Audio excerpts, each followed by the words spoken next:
Alright, so it's been a while since we last spoke. Last any of you would have heard from me will have been the aftermath of my last video, where I explained how a set of false accusations about me grooming minors from an internet troll account nearly ruined my life and caused a lot of people in the Overwatch community to turn on me and just generally did a lot of psychological damage, in the aftermath of which I took a break from content creation. But it's been over a month since that happened, and I thought I would update you guys on where I'm at currently.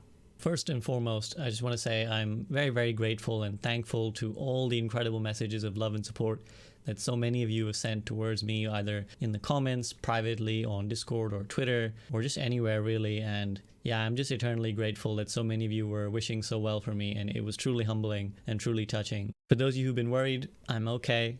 I've been doing pretty good, and actually the time off has really done my mental health a lot of good.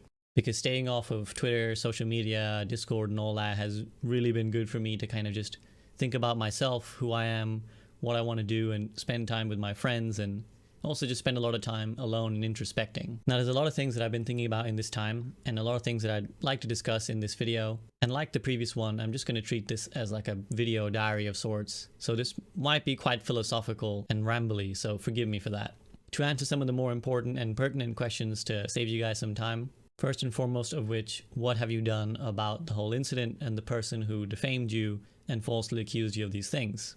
So one of the most common responses that I saw, apart from expressing sympathy, again, for which I'm grateful, was that a lot of people felt a lot of anger, a lot of hatred, and they really wanted me to get retribution, to sue this person who had done this to me. And I totally understand that sentiment. I think it speaks somewhere to the human desire for justice. I think all of us feel really strongly when there's a sense of injustice somewhere, like someone has gotten away with something incredibly wrong. And this was one of those cases where I think a lot of you felt like this person should not have been able to do such a heinous act, potentially ruin someone's life, and then just delete their internet accounts and get away scot-free. Like, I think it really upset a lot of you, and I can totally understand that. But I have been doing a lot of thinking about this, and I've decided I'm not going to sue or pursue any action against the person who did this to me. And I just wanted to share the reason why. One of the things that something like this makes you think about is your legacy and just your life in general. Again, sorry, I'm going to get very philosophical here. You know, watching my career as SVB kind of evaporate really made me think about what I want to leave behind if I'm gone. And whether that's my career and I never make another SVB video again, or whether that's me as a person, when I'm gone, what will be left behind? What would people say of me? What would people think of me? And I kind of came to the conclusion that what I wanted above all was for people to see me as someone who tried their best to be kind. Whether I made mistakes or whether I didn't always live up to that expectation, I'd want people to see me as someone who tried, someone who was kind, someone who tried their best to help others, someone who tried their best to just be humane, be empathetic, be sympathetic to people, rather than be any sort of force of negativity.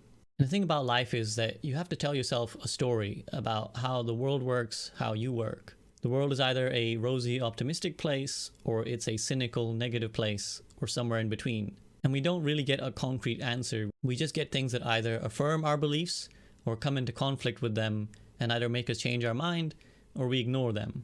But we all have a narrative, we all have a story that we tell ourselves. And that brings me to this person who defamed me. Now, a few people at the time did some digging, and they messaged me immediately to say, hey, I think I found who this person is. Judging off their internet history, they seem to be a 14-year-old kid from Germany. And at the time, obviously, that was the least of my concerns. But as I ran through this idea of trying to sue this person or just get any sort of vengeance against them, I started to think to myself about that idea of legacy. What would happen if I was to sue this kid? Now, again, you have to tell yourself some sort of story, because I don't know, and I'll probably never know, why this person did what they did. So I have to choose to believe something. I have to choose to believe that they were a horrible person who's sitting behind their monitor and they're laughing, and what they did was motivated out of evil, or if not evil, they were still bad enough that they should be punished for what they did. Or I have to choose to believe that this is a misguided 14-year-old who made a mistake, who didn't necessarily think through their actions, who didn't really ponder the implications of what they would do, and especially what it would mean to the person who they targeted, and how it might affect or ruin their life. And I look back at my younger self, and I made plenty of mistakes, plenty of things that I regret. All of us, I think, share that feeling. Now, of course, not many of us will have gone to anything like these lengths, I hope, but there's probably very few of us that look back at our past selves and are proud of everything we did. And so again, I played it out in my mind. What would happen if I sue this kid? Well, obviously his parents would have to bear the brunt of what happens. And I could choose to believe that they were neglectful parents who instilled these bad ideas in their child's head, or I could choose to believe that they were just two ordinary parents, maybe not even both parents were there. Maybe they try hard, maybe they both work, maybe they don't have as much time as they would have liked to spend with their child. Maybe they're not good with the internet, maybe they don't know how to police their child, and they have absolutely no idea what their kid has been doing, and how devastating it might be for their lives, and what it might do to that kid as well, what kind of path it might set him on, whether suing him, punishing him would make him a bitter, angrier person, resentful of perhaps opportunities that are taken away from him as a consequence, and most importantly, I think taking away the opportunity for him to grow and learn. And so that's what I choose to believe. I choose to believe in kindness, and I wouldn't want to let a bad incident or a set of abhorrent people on the internet who reacted vitriolically to change how I view the world, to change what I fundamentally believe in, which is human kindness. So whether this kid is watching or whether anyone in his kind of position is watching, I hope that you learn from this experience. You can't take back what you did to me, but I hope that you learn to pay it forwards. I hope that you realize that the world is not your playground and that other people are important too, that they have lives, that they have feelings that you can't just play with. And I hope that you too learn to believe in kindness, not in whatever cynical message you were trying to prove about cancel culture and how bitter the world is. I hope you learn that rather than sharing a negative message, you learn to share a positive one, that you try to uplift people and not bring them down, that you strive to be a better person, because that's all I will ever do. I'll always strive to be a better person than I was yesterday. And that's what I want my legacy to be. Whether I'm here tomorrow or not, I want people to know that I always tried to be better. And so I have to choose to believe that you will learn from this. And if you don't, that's on your conscience. Mine is clear. And I feel the same way about all the people who said hateful things towards me on the internet. I can choose to live my life focusing on all the negativity, all the horrible things people said about me, and all the individuals who immediately ostracized me and wanted me dead or gone. Or I can choose to focus on all the amazing people, on the people who showed me so much love and support, and especially my fellow content creators who didn't jump to conclusions, who did reach out to me, and once my innocence was proven, who sent such nice messages, whether publicly or privately, about what I meant to them, about how much they value me and how much they sympathize with what I've been going through. So that's the story I choose to tell myself. I choose to believe in the kindness of people, people that I've known, people that I've spoken to, people that I've interacted with, not the anonymous hatred of the internet who are just looking for a scapegoat, looking for someone to hate. And that is one epiphany that I came to, one takeaway that I would take from this incident, is that it showed me how people are actually remarkably the same no matter what they claim to believe in. Hatefulness is not politically divided, it's universal. And what I learned was that on the internet, a set of people who claim to be supporting victims, who were on the face of it fighting for progressiveness, sounded remarkably like the bigoted, hateful people that they claimed to be against, that they claimed to despise. So many people who claimed to be wielding the weapons of justice were so quick to point the sword at me rather than defend the supposed victim with their shields. For so many people, it wasn't really about protecting others as much as it was about finding an avenue to spew their hate. And this has become so clear to me now in the months since that I can't really view things on the internet anymore without that lens. Seeing how on both sides of the political spectrum, people just want to hate. They just want to be angry. They just want to spew their venom in some direction. They're just loaded guns waiting for someone to point them. And one side gets pointed one way, another side gets pointed the other way, but the outcome is the same. They're both people choosing to be destructive, people choosing to just be fucking assholes on the internet under different banners. And again, that's why it's so important to me to not be like that. For what I do, for my legacy, to be devoid from that kind of hatred. And again, if there's anything I can tell people to take away from this, it would be that, to please be kind. It really doesn't cost a lot to not be a hateful son of a bitch on the internet. It really doesn't. But that's enough moralizing anyways. I have like 100,000 thoughts from this whole experience that I'm sure I will share another time. And if you're interested, I'm sure you could catch some point on my stream. And that brings me to the next question. Will I be returning to content creation?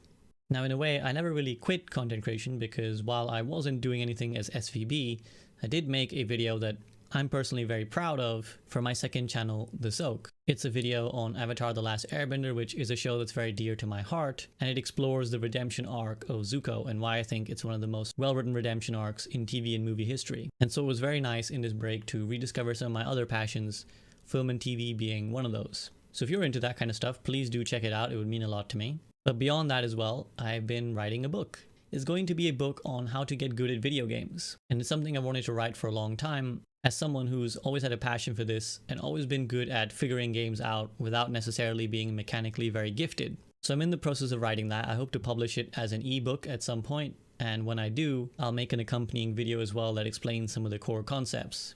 So I have tried to be as productive as I can, but with regards to Overwatch, I will be returning to Overwatch content creation eventually. I don't currently intend to play any more Overwatch 1. As many of you know, Overwatch 2 is now on the horizon, releasing October 4th, and so I fully intend to play that game, hopefully love that game, and continue to consistently make content on it, as well as stream it on my Twitch channel. However, until then, I will continue to spend my time focusing on other areas. On my stream, I'm going to be playing variety games, and before I took my break, I had just started playing Horizon Zero Dawn, so I fully intend to finish that game with my stream community, and then whatever else we can think of, whether that's other popular multiplayer games like Dota, which I've been playing a lot of in my time off, or Valorant and Apex, or whether we choose to play other solo player games that my community and I can enjoy together. On this channel, I am working on a couple of Overwatch related videos that I hope will be very exciting, that I'll be putting a lot of time and effort into, and before long, we'll be continuing with the Group Up podcast that I know so many of you have loved and missed. I have kind of realized though that Overwatch is a shallow pond, and what I want to do is so much more than that. And so that's why I'm going to be spending more time dedicating myself to other things. And I know a lot of you who've been following the story probably don't care about Overwatch either. If your interests are elsewhere in any of the things that I listed, then hopefully you wouldn't mind following me on this journey, whether that's on the Soak or on my stream where other games will be played. And I hope to have a lot more just chatting streams as well, where I discuss partly the lessons that I learned from this incident, but also just general life things. Now I've rambled on for a while, and hopefully that's a decent enough life update. But one final thing I did want to mention is the Overwatch Creator Summit that a lot of you will be aware of, but for those of you who are not, Blizzard, the makers of Overwatch, invited a group of content creators for the game out to California for a couple of days of just meeting up, hanging out, and also sharing some Overwatch 2 previews and news, including stuff about their new hero, Kiriko. I just wanted to mention this because when I packed my bags to fly to the US, and I'm from the UK by the way, since a lot of you don't seem to know that, but when I packed my bags, I did so with the intention that this would probably be my last Overwatch related event ever. I was kind of probably 70-30, 80-20 in my mind that I would never make Overwatch content again, and that I would just treat the trip as a holiday to the US, meet some cool people, and then come back and move on with my life. But the time I spent there, particularly with the other creators, really kind of changed my heart and I guess changed my life. So I wanted to say thank you to all the other creators, whether they watched this or not, for just the pure love they showed me, for the absolute support that so many of them gave, whether that was with kind words or whether that was just expressing that they miss me and they want me to come back, and how much they value me in the Overwatch community. And it was truly a humbling experience. It was truly another reminder that the internet is the internet, but there's no substitute for people in real life, for their kindness in real life, and for the joy that they can bring simply from the little moments you spend together. So it was their kindness, and I have to say the incredible news that Blizzard shared with us, that gave me a sense of optimism for the future of Overwatch that I haven't had in years. There was a particular moment from the presentation that they showed us that I can't tell you guys about right now, but ask me again in a few months. And I just saw this thing on screen and I thought, this is it. This game is going to be a hit. And I know that doesn't mean a lot to you guys right now, and I don't expect you to take my word for face value, but I just want you to know that that moment of kind of awestruck inspiration kind of showed me in that moment that Overwatch is the game I love, that it is the game I want to return to. And so kind of on my way back from the trip, I decided that I did want to come back for the game and for my fellow content creators who I would call my friends. And so many of them were so appreciative of the content that I make, which brings many content creators and the community together. And so I want to continue to pop off for them. I want to continue to make sure that I put out the best fucking Overwatch content there is out there and be the best Overwatch creator out there so that me and the people who supported me at my lowest can thrive when Overwatch 2 comes out and hopefully grows to where it should be at the top of the market. So yeah, that's it. Too long didn't watch. I want to be kind. I want to be better. I want to be a better person, a better content creator, and I just want to embody those principles throughout my life. And if I'm cancelled tomorrow, or if people decide they want to hate me tomorrow, then that's fine. I can rest with a clear conscience, knowing that I always tried. And so again, thank you all of you for your love and support that you've shown. For those of you who've been invested in the story, in my future, in my well-being, I'm eternally grateful.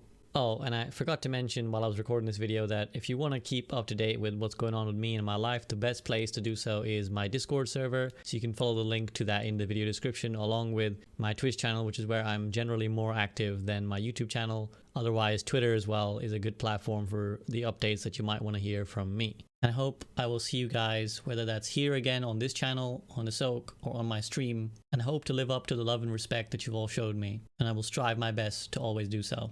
Thank you guys. Have a good rest of your day. Peace out.